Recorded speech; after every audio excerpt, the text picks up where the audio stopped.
Hello guys, it's Captain Trucker here. Welcome back to the channel. Welcome to Sugar Beach. This is one of my favorite spots in Negros Occidental. Highly underrated beach. It's a very nice place. Sand's a little bit wet behind me, but it's normally like powdery-ish white. But anyway, I want to talk more about being content. Why Americans, why us Westerners struggle to adapt to these cultures as expats, because we got to work on being content and adapting to such places. Get to the chopper! Are you ready to be thrown in the water, yes or no? I'm almost at 270 on my bench, man. I'm lifting up my man boobies, can you see? Go, Zach, go.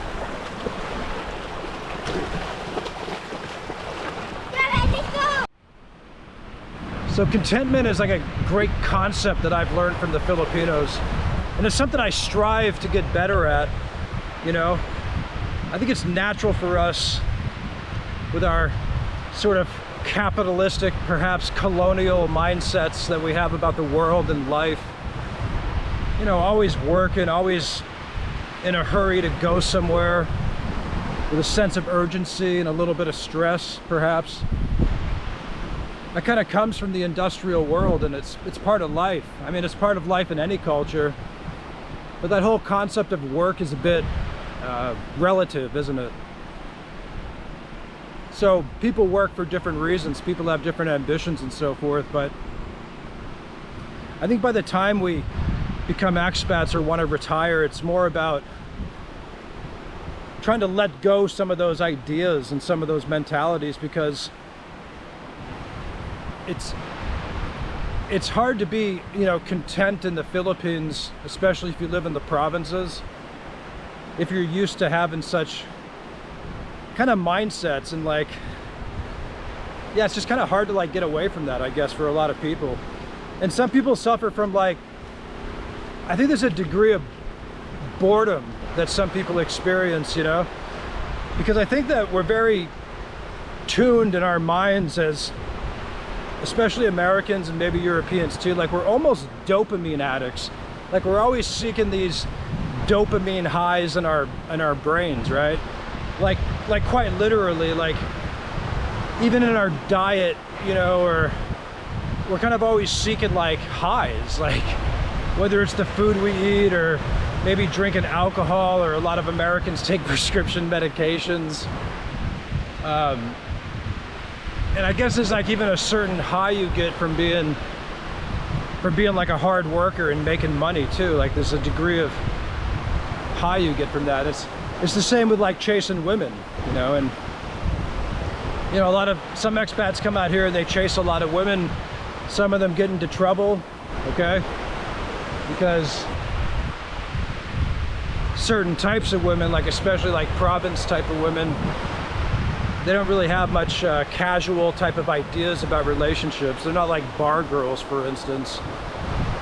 So it's just kind of important to be mindful of that too when meddling around in such foreign cultures, because, you know, men can get into like really dangerous situations sometimes. It's very possible because, you know, men and women in general can be jealous, but when you get into these dynamics, like when you're dealing with a developing country, or, you know, you make maybe promises, or you start messing around with too many women, you can stir up some very negative energies.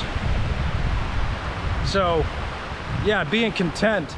It's hard for men to be content even in marriage, man. It is. It's like a lot of men struggle with that, especially if they spent their whole lives like having multiple girlfriends or multiple partners. It's very hard for many men to like settle down and, you know, find their true love, so to speak, especially after a lifetime of being jaded by sex and dopamine highs. So, you know, it's a nice fantasy to think like, oh, I would like to go retire in the Philippines and, you know, meet a beautiful woman in the province and settle down, but it's kind of easier said than done, isn't it? I mean, I think that's natural for a lot of men. So then you'll get some guys that will come out here and I guess they won't get married. But, you know, that happens too. But anyway, like, the thing about being content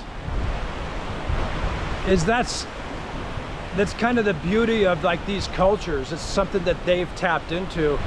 And I think they're used to not having those same synthetic luxuries that you get from a material society, because, you know, like, the materialism lifestyle is so rampant in the West, man.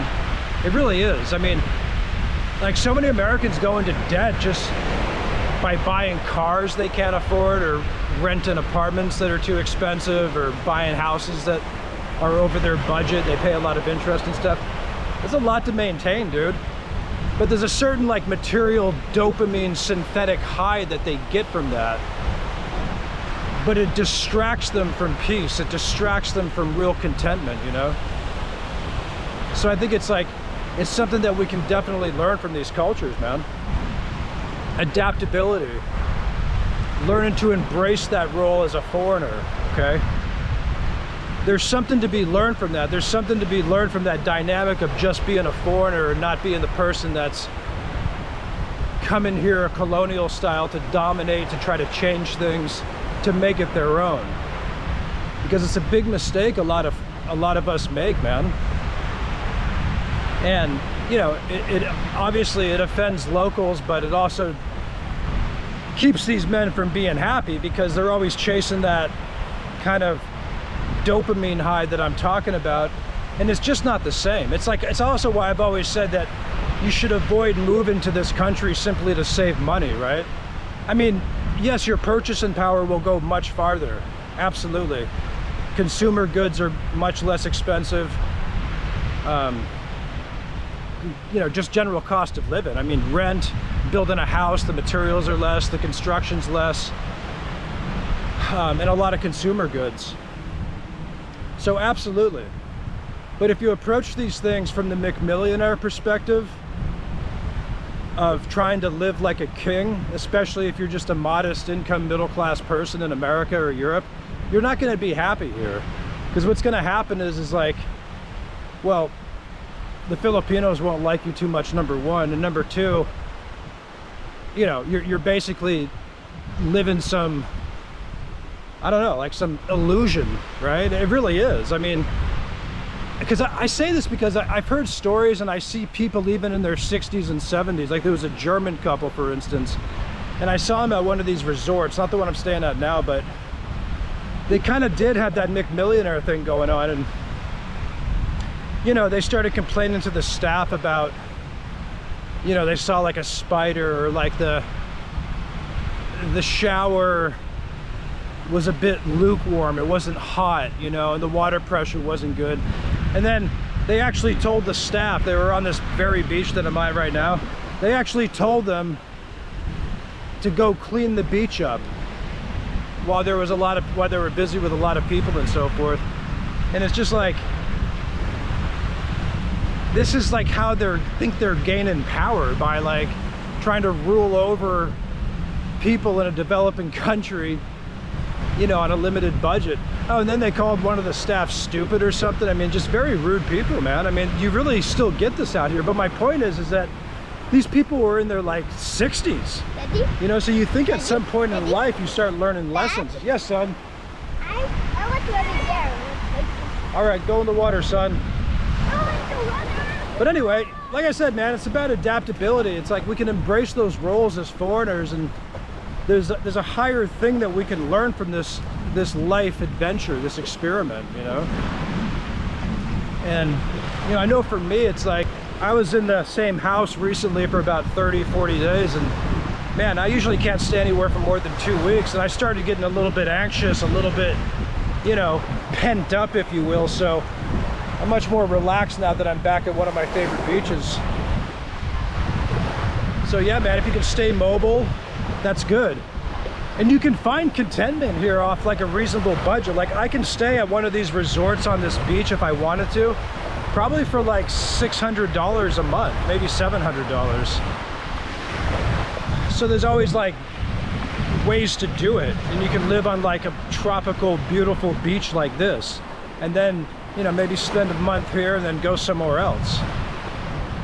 Like, you don't have to live some like lavish lifestyle, or, you know, play mcmillionaire in BGC or Makati and rent a condo and sort of, you know, stay in a shoebox overlooking the city, like, you know, for like a long time, and then, you know, walking around the city as an American or European playing Mr. McMillionaire. I mean, that gets old, man.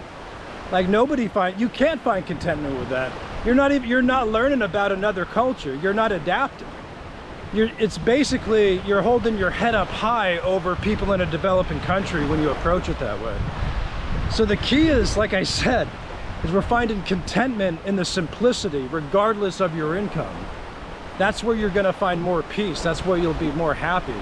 And obviously being in a good relationship, because, I mean, you know, like with anywhere you go, our partners affect us. I mean, I've seen men and women be dramatically different people depending on who they marry or who their boyfriend or girlfriend is.